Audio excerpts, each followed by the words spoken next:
अस्सलाम वालेकुम दोस्तों, उम्मीद है आप खैरियत से होंगे। आज मैं आपको विटामिन डी डेफिशिएंसी यानी विटामिन डी की कमी से पैदा होने वाले मसाइल, अलामात और विटामिन डी के हासिल करने के ज़राए के बारे में बताऊंगा। जी दोस्तों, सबसे पहले मैं आपको रिक्वेस्ट करूंगा, प्लीज़ अभी तक अगर आपने मेरा यूट्यूब चैनल सब्सक्राइब नहीं किया तो वीडियो के नीचे सब्सक्राइब बटन और बेल आइकन को क्लिक कर दें ताकि मेरी आने वाली मज़ीद वीडियोज़ आपको मौसूल होती रहें। जी दोस्तों, मैं आपको बता रहा था विटामिन डी की कमी से ऑस्टियोमलेशिया यानी बोन्स नरम और कमज़ोर हो जाती हैं। विटामिन डी का हमारी बॉडी में इम्यून सिस्टम और नर्वस सिस्टम में बहुत अहम किरदार होता है। न्यू रिसर्च स्टडी से पता चला है कि विटामिन डी की कमी दूसरी बहुत सारी बीमारियों का सबब बनती है, जिनमें शुगर, ब्लड प्रेशर, कैंसर और स्किन रिलेटेड बीमारियां शामिल हैं।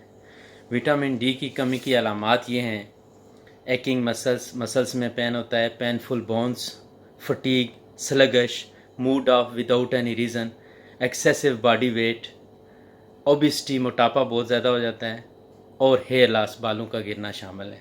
विटामिन डी आप 3 ज़राए से हासिल कर सकते हैं। सबसे पहले सनलाइट, अराउंड 20 to 30 मिनट आप धूप में बैठें। Number 2, food, fish, fresh milk, yogurt, cheese, egg yolk, orange juice, गंदम और जौ से बने हुए सीरियल का इस्तेमाल करें। Number 3, food supplement. मार्केट में विटामिन डी के फूड सप्लीमेंट मौजूद हैं, आप उनका इस्तेमाल कर सकते हैं। जी दोस्तों, उम्मीद है आपको ये वीडियो पसंद आएगी और आपके लिए बहुत फ़ायदा मंद साबित होगी। प्लीज़ आप कमेंट्स में ज़रूर बताइएगा। आपका बहुत शुक्रिया।